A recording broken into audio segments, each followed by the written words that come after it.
Hello everyone, welcome back to another video from Audi C7 owners. This is one you guys have been waiting for a while. This is my control arm DIY video. I know we've had a little bit of a hiatus, but we're back.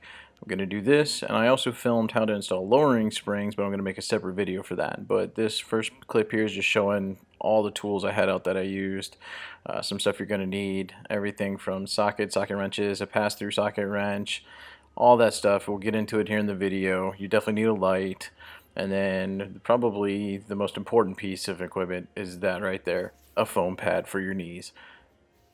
I don't care how young you are, you're going to be getting out from underneath your car a bunch, you're going to be on your knees doing a lot of work. Go to Walmart, get a camping pad, cut a square off, you'll thank me later. But the first thing you really want to do before you get started, park your car, and then you're going to measure your fender to your center of axle height. Basically from the center of your wheel up to the top middle part of your fender there. Mine was 14 3/4 inches. You're going to need to know this for when you preload your suspension later. Alright, so the next thing you're going to do after you get the car jacked up and wheels off, I didn't record any of that, but the next thing you want to do before you start anything is try and get your pinch bolts out of your upper control arm assembly. Because if you can't get your pinch bolt out, then you can't do anything else. Luckily, mine came out without much trouble at all. I was blessed by the Audi gods. Just took a little bit of coaxing here and there, but mine weren't in bad shape at all. You can see that I used just a couple things to pry the bolt out a little bit. You put the nut back on and you can kind of use that to put pressure on the bolt. You don't really want to tap the screw itself or the bolt itself because you don't want to deform the end of that bolt, and that makes it really hard to come out. Put the nut back on, tap it over, give yourself some room, and then you can see what I did here was I used a pair of pliers to wedge in there and pull out as I use my socket wrench to back it out. And that's a 16mm socket and nut that you're going to need to use to remove that. And as long as that comes out, then the rest of the job you can get done. If you can't get the bolt out and you don't have the tools to remove a seized pinch bolt, you're going to have to take it to a shop.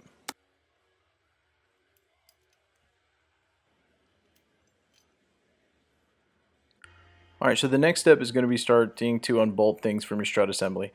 I found it was easier to just remove the entire strut assembly to access the upper control arm bolts, the inner bolts there, because otherwise you'd have to compress the springs to be able to get to those, and with the tools that I had, it just wouldn't have been a very easy thing to do. Plus, I was installing lowering springs anyway, so the strut assembly was coming out. Right now, I'm working on a bolt. I think it's 16mm nut, 16mm bolt, and this is what holds. You'll kind of see the C clamp on there with the strut kind of sits into the perch there, the bottom of the perch there. But it's also connecting a bracket on the very back side that's kind of hard to see, that has a couple wires that come down, electrical wires that come down. That's all connected there. So pull that out. Make sure you save that bolt and nut because you don't have a replacement one with the kit. If you want to buy a replacement bolt from the dealership, even better. Otherwise, make sure you label it and set it aside. The next bolt you're going to remove is your upper sway bar end link bolt. This is also 16mm. And by the way, guys, almost everything throughout the suspension is either 16mm or 18mm. There's a couple other odd and end ones, but almost everything is 16mm and 18mm. You could undo the bottom end link bolt, but I found it was a lot easier to undo the upper end link bolt and just be able to move it out of the way. Then nothing is connected to that bottom C perch there. You can kind of see the outline of it. Once you get this undone, then we'll move on to the next step. By the way, this bolt that you're removing out of your upper sway bar end link is a stretch bolt. It's only designed for one use, so you might want to think about purchasing another bolt to replace it with. Moving on though, here on the lower control arm you can see this is on the driver's side, and it's only on the driver's side. I'm removing the headlight leveler sensor arm, and basically it connects here through the middle of the lower control arm. If I remember correctly, it's a 10mm nut, but you need to remove it. There's a picture of it, what it looks like from the other side. Be really careful, you don't want to break this. They're really expensive, they are fragile, but once you unbolt it from here, you're going to pull this nut off. I suggest just putting it right back onto the leveler arm once you pull it out, and then just kind of tuck it up out of the way. It stays out of the way pretty well. Just as you do all the work underneath here, be very conscientious of the position of that headlight leveler sensor.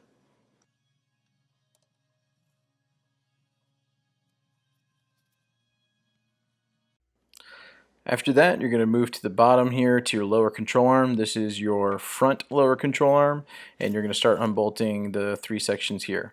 The first one is a 16 millimeter single bolt that goes through the ball joint assembly there. You're going to pull that out. And then the next one is a 18 millimeter bolt with an 18 millimeter nut on the other side.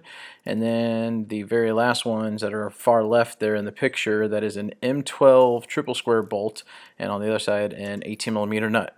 Now keep in mind, certain years have M12 triple square bolts, certain years have M14 triple square bolts, and make sure you know what year your car is and what assembly it needs when you purchase your control arm kit, because it will differ what you get in the kit, and that also will change your torque settings or your torque specs when you go to torque everything down later on. So my 18 millimeter bolt here, with the pressure of the entire assembly kind of coming down a little bit, got the bolt stuck, so I just used my jack to lift up the knuckle a little bit, remove the pressure off of that so I could pull it out. I think I ended up having to tap it out a little bit, but you can see it just completely removed there. Okay, now we're moving on to the last bolt of your forward lower control arm. The first thing you want to do is remove that little metal clip there. That's what your underbody pan kind of screws into through that metal tab. Then use some adjustable pliers and bend that metal tab down. It is a really thick metal tab, and you can bend it straight down and then bend it back. I found that it didn't do any damage to it when I put it back, but this will give you a lot more clearance if you don't have the right kind of extensions or whatnot. It'll give you enough clearance to get an 18 millimeter socket onto the M12 bolt there to remove that, or correction, to break that nut loose. Once you get that in there, you're going to have to get your M12 triple square bit into the bolt to hold it steady while you loosen up the 18 millimeter nut on the other side. If you remove the front bottom pan there, it might give you a little bit more room, but I was able to do it without it. You just have to wiggle it in there, make sure you can get it nice and seated into the M12 bolt. And by the way, make sure you're doing all the work on the nut side. Don't try and turn the triple square. You don't want to strip it out.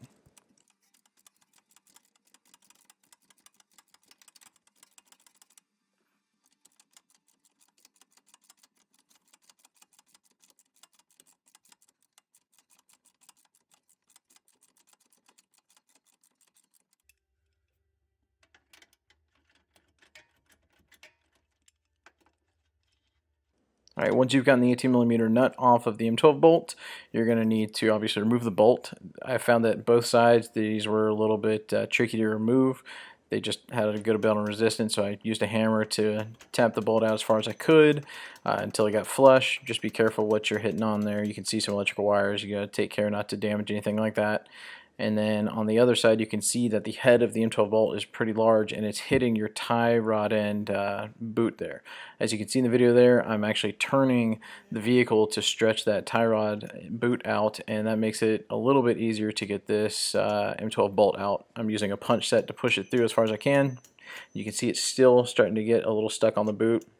Just use your hands, push the boot over it, be really careful not to tear it, and just do your best to work it out, and eventually the bolt will get to a point that you can get something in there to pry it on, and you'll see what I do here in a bit.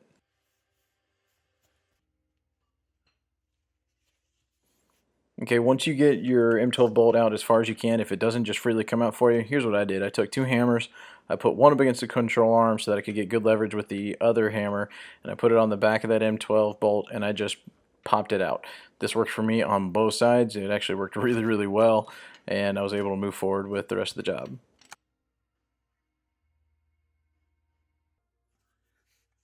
Okay, once you have all of your bolts out of your forward lower control arm, get your strut spreader and spread the ball joint assembly there for your forward lower control arm. Once you've done that, everything should be nice and loose, and you should be able to work the forward lower control arm out of position.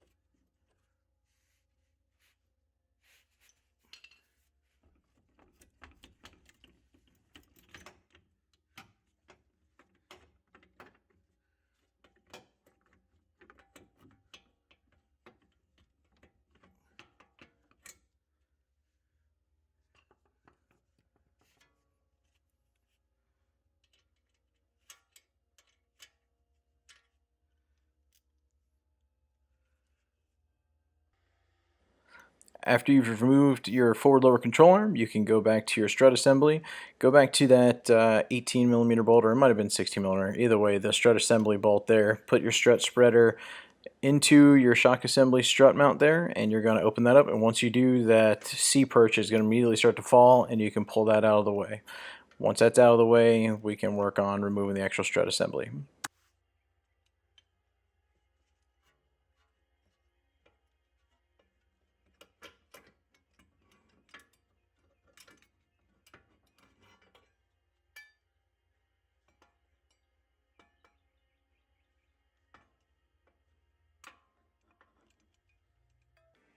Okay, so now we're on top of the vehicle here in the engine bay. I've already removed the plastic shielding that covers the rear of the engine bay, that covers both of your struts. And we're going to start to disassemble this. These are 14 millimeter nuts, and you're going to want to start with the nuts on the back side of the strut mount.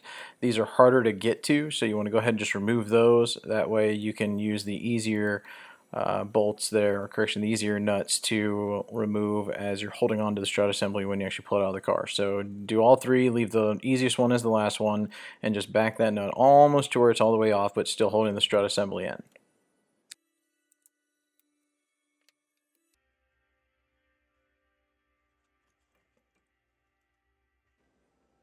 Okay, so when you've got just that one nut almost ready to come off the strut assembly, reach under, grab your strut assembly, back the last nut off by hand, and then remove the strut assembly. It should come right out. Also, keep in mind, guys, this is just the way I did it because I was doing it by myself. You might be able to do this another way without having to remove the strut assembly, but just doing this by myself, this was the easiest way that gave me the best access to everything I needed to get to. If you know some of the tips and tricks, leave them in the comments below.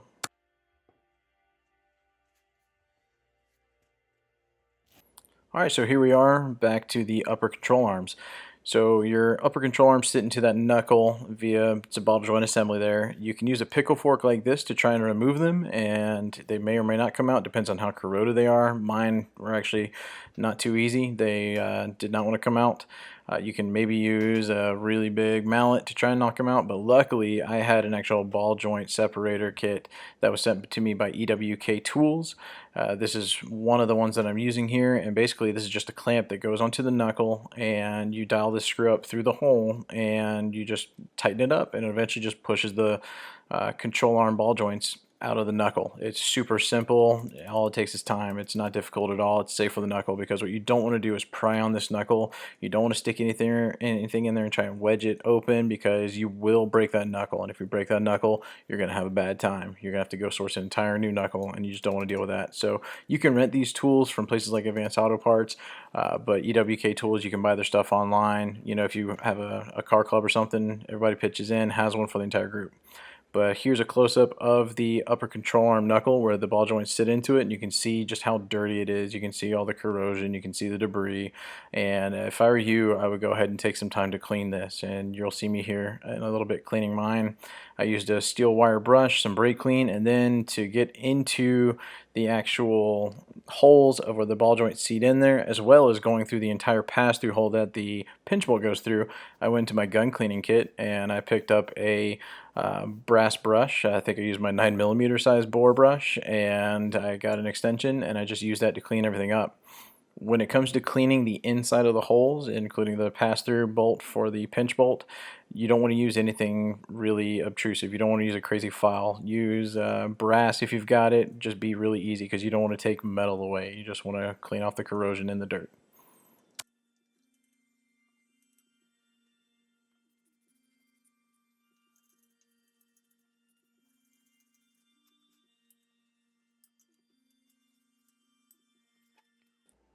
Alright, so now we're going to remove the upper control arms, and it's pretty simple in the C7. It's just two bolts that hold them in. They're attached to the actual vehicle. This is a big difference between the C7 and the B8S4s. The B8S4s, the control arms actually attach to the shock assembly mounting plate up top, and that was something that I realized when I was watching the FCP Euro DIY on doing control arms. And make sure you keep these two bolts, because I don't know if it's different with other companies, but with 034 Motorsports, they send you the 4 replacement bolts that you would use for the B8S4, but they don't send you the same length bolts that are on the car for the C7, so I save those to reuse just to be safe. Once you get them out, you can go ahead and start to install your new control arms. I suggest putting the control arms into the car first, getting that bolt started. It's a lot easier to do that than it is to actually seat the ball joints in and then try and align everything. So go ahead and set them into the car, get the bolts in there, and you want to tighten them just to where they can stay up on their own, but you don't want to torque them down because these do need to be torqued under preload. So like I said, you can see how they're just sitting up on their own, but they can still be moved. That's what you want. So what you can't see here is that I've put my jack under the knuckle of the assembly and I've raised my control arm knuckle up. You're going to want to start up high, get those things kind of seated in there. They're not going to just slide in perfectly more than likely, so get them started. Maybe use a small hammer or something to kind of start to tap them in like I'm doing here, and then slowly lower your jack down so you can get more leverage on these until you can seat them all the way in. Okay, so once you get your control arm ball joints fully seated there into the knuckle, you can put in your new pinch bolt. But before you put that in, go ahead and do yourself a favor, or whoever has to mess with this the next time a favor, and put some anti-seize on the thread of your new pinch bolt. Don't cover the entire pinch bolt in anti-seize. You only want to put a little bit onto the threads there where your nut is going to be tightening onto to make sure it can come out a little bit easier next go around. If you do cover the entire thing, you run the risk of actually creating a form of cement. I've seen horror stories from people on the forums where someone had covered the entire pinch bolt in anti-seize, and whatever climate they're in, the corrosion, whatever it is, it ends up doing more harm than good in seizing the bolt into the actual knuckle. So just a little bit on the threads, go ahead and reinstall it, put it through, put the nut on, and then get ready to torque it down.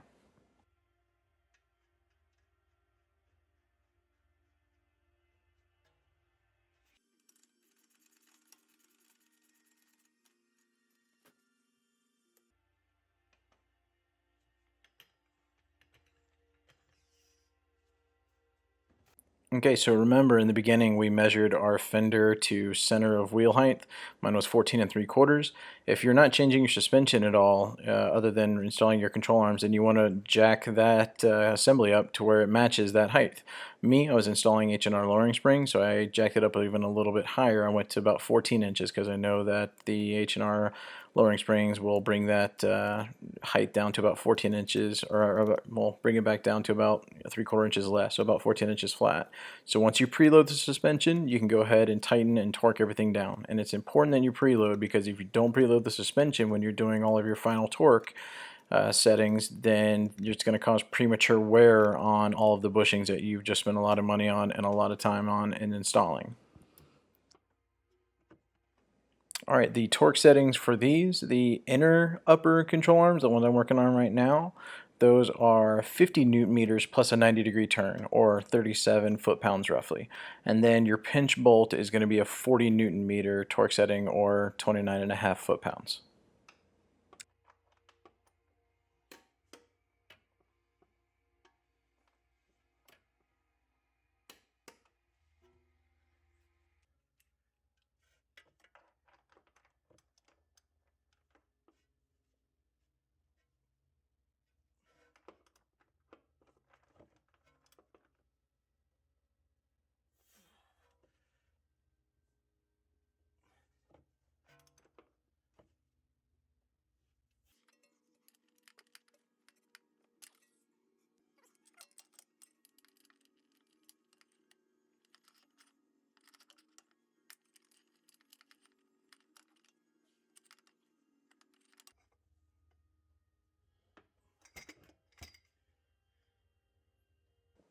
Okay, once you get your upper control arms installed and fully torqued down, you can put your shock assembly back in. If you look here, I'm pointing at this little half moon cut out on the side of the shock assembly.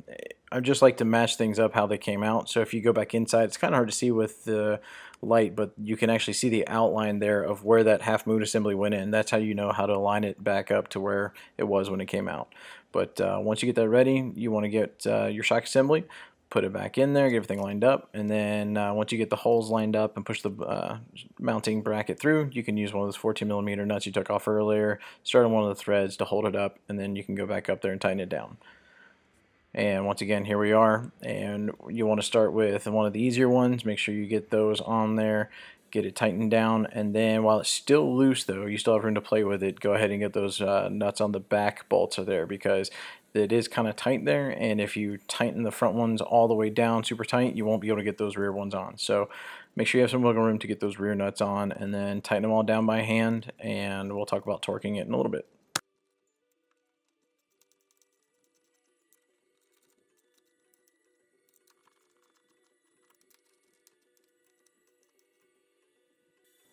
Okay, so the torque settings for these bolts are 40 newton meters or 29.5 foot-pounds plus a 90-degree turn after you're done.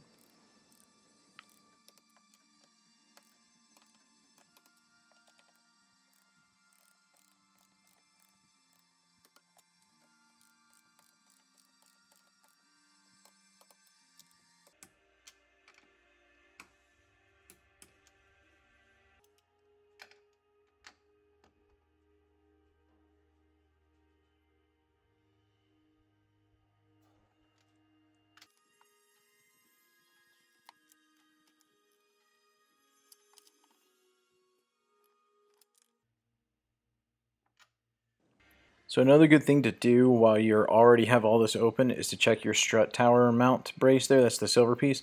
There are 5 bolts, which I'm pointing those out right now. There's 1, 2, 3 that are pretty open. That one in the back there, you have to have a good extension. And then there are 2 that are kind of hidden. I'm going to work on this one here. You just have to pop up this plastic cap. Then there is a 10mm nut you have to remove, and you can move this piece of plastic trim that gives you access to the hidden bolt here, and it's on both sides in the same place. This is a common thing. People hear a clunking sound and they always think it's a suspension component, when ultimately it's just this has worked its way loose. Go ahead and check all of them, make sure they're nice and tight. They're only 20 newton meters or 15 foot-pounds. So while you're in here, everything's open, clean the area up, and go ahead and check your torque on all of these.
Okay, next we need to assemble the ball joint to the lower forward control arm. If you see there, there's an L on the control arm, and that's just letting you know which side of the car it gets to install on. L means driver side, R means passenger side, left and right from sitting inside the vehicle. Hopefully you have a vise. You're going to need a vise to be able to torque this down correctly. If not, you're going to need about 3 or 4 people to hold on to the control arm to get it torqued down. If I remember correctly, removing this was an 18mm, or it might have actually been bigger on my car. It might have been 21mm when I removed it. I might have told y'all wrong earlier on that, but you'll figure it out when you get underneath there. But installing it, if I remember, it was a smaller nut. I think this might have been 18mm. There is a pass-through there for an Allen head to countersink it if you need it, but I was just able to thread it on by hand, and then as you can see here, I'll flip it over and I'll tighten it down and torque it, and I didn't have to use a Allen head at all to make sure I got it nice and tight. You want to torque this down to 110 newton meters or 81 foot-pounds.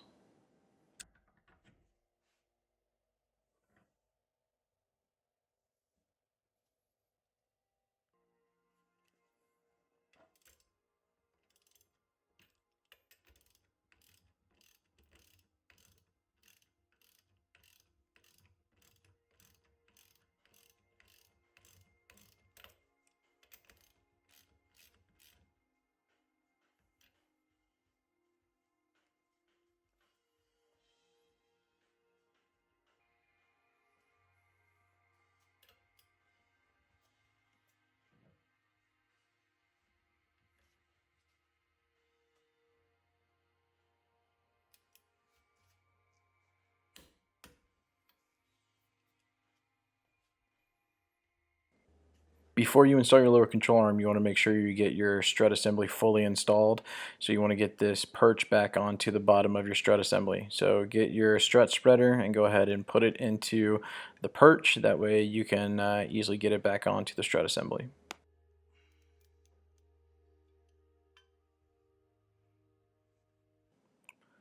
When it comes to putting this back on, you're just going to have to kind of finagle it back in there, work it in between the tie rod ends and whatnot. Use your body weight on the entire assembly to push it down. It helps if you do have your mounting bracket bolts a little bit loose on top. I know I've already showed you, torquing them down and whatnot, but if they're a little bit loose, you can move the strut assembly around and it helps to align that perch back onto the strut assembly. Push it all the way up to the top and then remove your strut spreader so it stays on there. Okay, after that we're going to start to install our lower forward control arm, and this is just a matter of getting it set in correctly. You do want to start by getting the ball joint set into the knuckle first. If you try and do it the other way, it's really difficult to actually be able to get the ball joint to pass the knuckle to sit into it. I'm sure it's not impossible if you have two people, someone to manipulate your entire assembly there, move it out of the way and get it in there. You want to do that, and if you can do that, it probably would be easier because it's easier to get the rear bolt in first than to do the front ones and then get the rear in last. But it just takes some coaxing. I'm about to zoom in underneath to show you what I did to get the rear bolt in, but a little bit of mallet, a little bit of bolts, maneuvering, a little bit of pliers, wedging, you'll eventually get it into place to line up the holes with where your bolt's going to be put in. So as you can see right here, when I start to get my new M12 bolt put in, I turn the wheel assembly so that it stretches that tie rod boot out again. That'll make it easier to get this bolt started. You do want to get this bolt put in this way. You want the M12 bolt head on the side of the tie rod boot. I accidentally put it in the other way, thinking it'd be way easier to do it that way. What were those engineers thinking? But then quickly realized that when the bolt comes through the other direction, it extends far enough to where it would be rubbing up against the tie rod boot, and it would eventually cause it to wear down and put a hole into it. So you need to put it back in the way it came out. Something that'll help you is if you have some kind of a degreaser, just some kind of a lubricant you can spray there, spray it on the mount on the car, spray it onto the bushing, and that'll allow it to slide into place really easily and allow you to maneuver it to be able to find the bolt path through the bushing.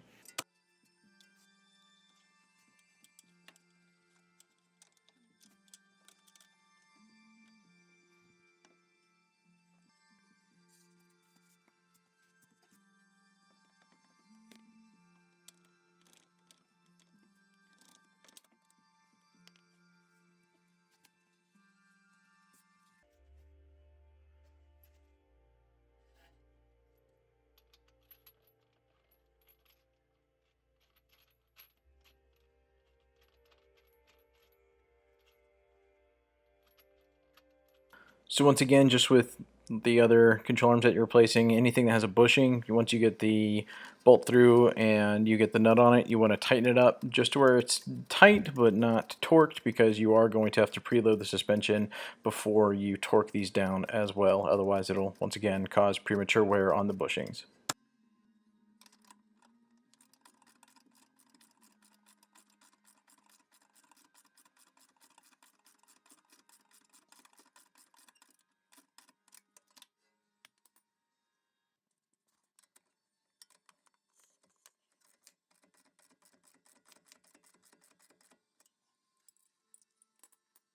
So as you can see in this clip, I'll show you what I do to label my bolts. I just take a piece of masking tape as soon as the bolt comes off, and I wrap the bolt in that and label exactly where it needs to go back.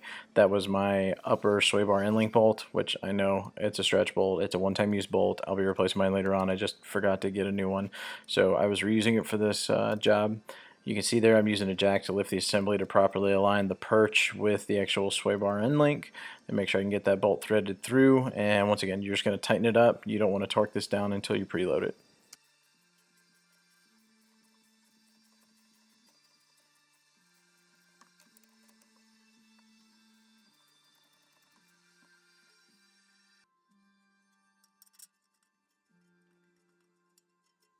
When it comes to the ball joint assemblies, these don't actually have to be preloaded to torque down. So here you can see I'm doing the nut for the forward rear control arm where the ball joint seats into the knuckle, and you can tighten that up and torque it down, and the torque setting for that is 40 Newton meters or 29.5 foot-pounds.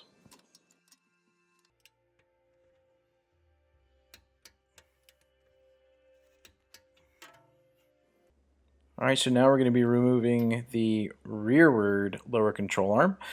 First thing we need to do here is remove the, we need to break the tension on the nut that is holding the ball joint into the assembly there. Loosen it up all the way, remove the nut, and then you're going to have to use a specialized tool to remove this. Now I know a lot of people say that you can just use a hammer and knock the ball joint out of the sleeve, but if you do that, you run the risk of knocking the entire sleeve out of the knuckle. And if you do that, there's no way to put it back in. You're going to have to buy a new assembly, which is not going to be fun, and you're not going to be able to finish this job. So once again, that ball joint separator kit that I got from EWK Tools came with a specialized ball joint separator for this purpose. And you can see here, I'm going to be putting it on. I compared this tool to a Schwaben tool of the exact same purpose. The shop down the street had the same one, so I took this up there and we measured it all out, and it's the exact same size. So once again, you can probably pick one of these up or rent one from an Advanced Auto Parts or something, but this came in the entire kit that I got from EWK Tools, and it worked out great. Basically, you're going to tighten underneath the ball joint bolt that kind of comes through the knuckle, tighten, and then occasionally use a hammer, like I got my 3-pound mallet there, and just give it a few taps, and eventually it'll pop out. And when it does, it's going to pop out fast and it's going to be loud. But it's a way to ensure that it removes the ball joint without removing the sleeve and damaging the knuckle.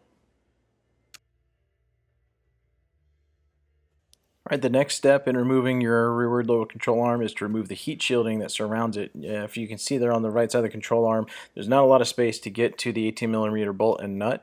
So you're going to remove this shield here. There's only 3 10mm bolts. There's 2 that are visible right there, and then there's one that's pretty much vertical, and you'll see me work on that.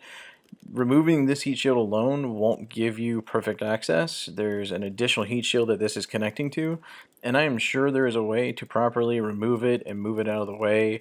I had just been working on this car for about 4 days at this point, and I couldn't find it on my own, laying on my back underneath there. I was tired, so I literally just, you'll see me here in a little bit, I used some tools to bend the soft aluminum and push it all out of the way, and then that gave me enough room to access the bolt and the nut to be able to break the tension and remove it. And then when I eventually put it back together, I just kind of pushed it back into place as best I could.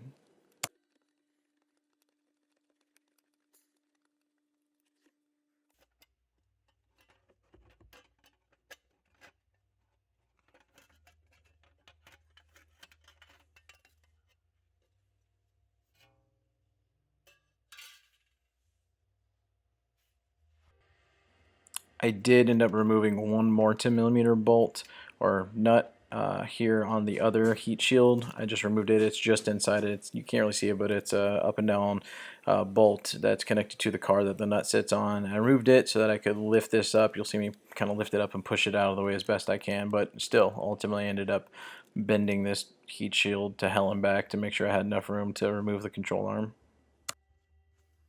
So before I actually go to work on removing the rear bolt, I wanted to make sure I got the ball joint assembly out of the knuckle here, because it'll give me room to move the control arm around, which gives me more room to access the bolt in the rear. And so just maneuvering the assembly around, I was able to pop it out and push it down. And then here I used an 18mm ratcheting wrench just because space is really tight here, and this was the easiest way to get onto the nut assembly and to break this loose and ultimately remove the bolt from the control arm. And you'll see here in a bit, as I start to push that bolt out of the control arm, there's not enough space, and you'll see me use a hammer in my hands to bend that heat shielding back to be able to remove it.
Alright, so once you get the old rear controller arm out, it's time to put the new one in. Direct swap. Once again, I used right here just some purple power to spray into the mount there on the car. I sprayed some on the bushing. That allows it to slide in there nice and easy and allow me to maneuver down to get the new bolt in.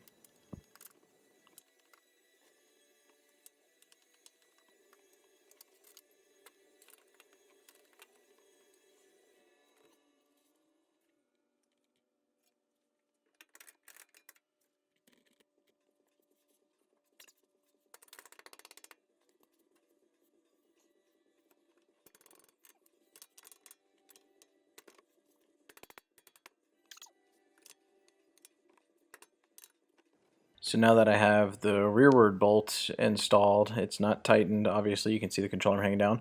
I get into the car and I'm going to turn my assembly all the way to the right. That gives me a lot of room to be able to maneuver the control arm and get the ball joint seated into the knuckle. And when I did this, I made sure to leave the steering unlocked so that once I was there, I was able to get it and I could grab it myself and maneuver it around until it was seated in there.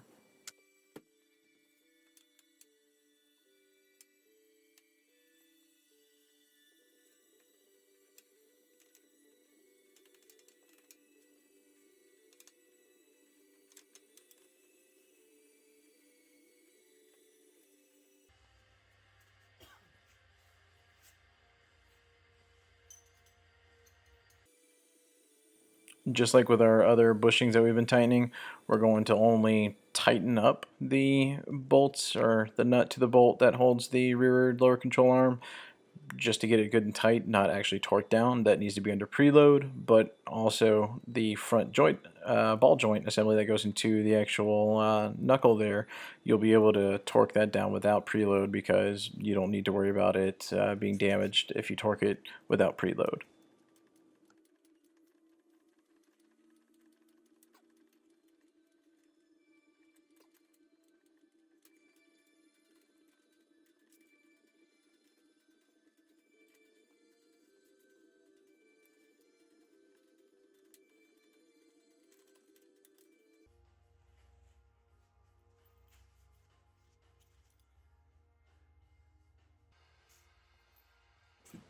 So the one trick that you need to know about when it comes to the front of this rear lower control arm is when the ball joint sits into the knuckle, it sometimes doesn't sit perfectly. You might have to use a pair of pliers to align the ball joint to get it to come straight down. But when you first get the nut on there, you want to make sure you grab that control arm and pull down on it while you start the nut on there to make sure it's fully seated into the assembly.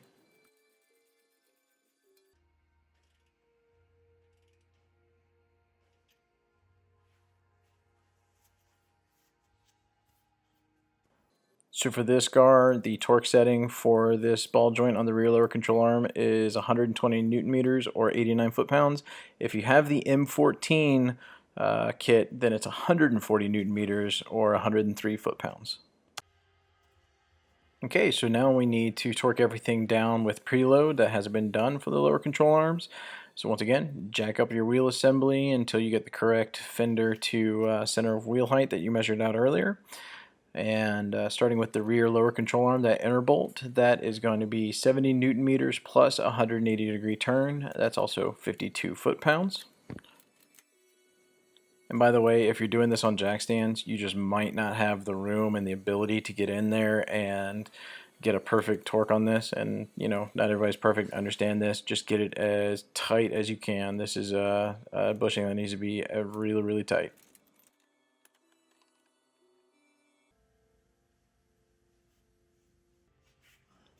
Next up is going to be the actual M12 bolt for the forward lower control arm.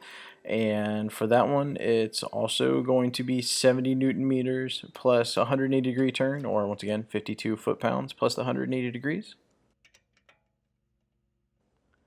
And then you're going to be torquing down what I call the forward lower control arm strut bolt at 90 newton meters or 66 foot-pounds plus an additional 90-degree turn.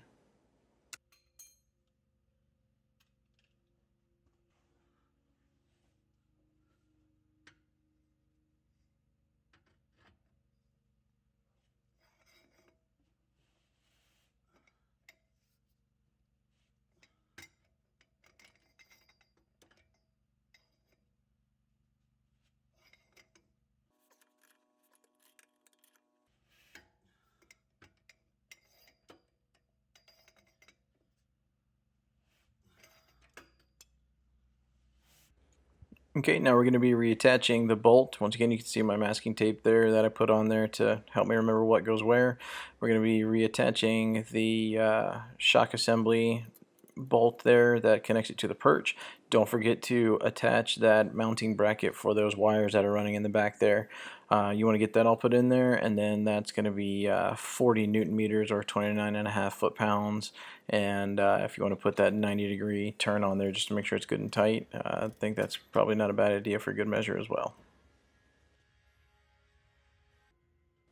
Don't forget, once you have everything installed, to reassemble your headlight leveling sensor.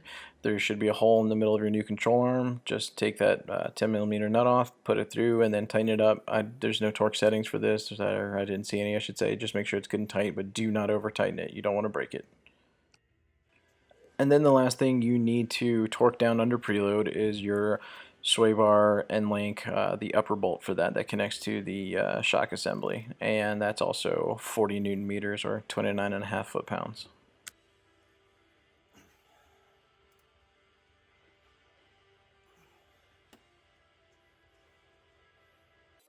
And then the last step to reassembling everything is to just reinstall the heat shields that you removed to install your rearward lower control arm. Just push that aluminum back into shape as best you can, put the 10mm nuts back in, and button it all up, and then you will be done with this install. This is a pretty involved and lengthy and difficult install. You're able to do it on jack stands. I mean, I did it here. It took me a long time to do, but that was mostly because I was figuring it out as I went and trying to figure out the right process and steps. But the big thing once you're done with all of this is you want to make sure you take your car to an alignment shop and get a proper alignment. If you don't, everything's going to be out of whack and you're going to eat through tires. Hope you guys enjoyed the video, and I hope you guys found this very useful. I know there's some other videos out there that will help, especially that FCP video on installing control arms on a B8S4. That came in really handy for me when I was doing this job, but there are some variances for the C7. If you have anything to add or critique, let me know. Put it in the comments below. Don't forget to check out the links to the Audi Zine thread that'll be accompanying this, and hope you guys found it useful. Thanks a lot for tuning in, and we'll see you at the next video.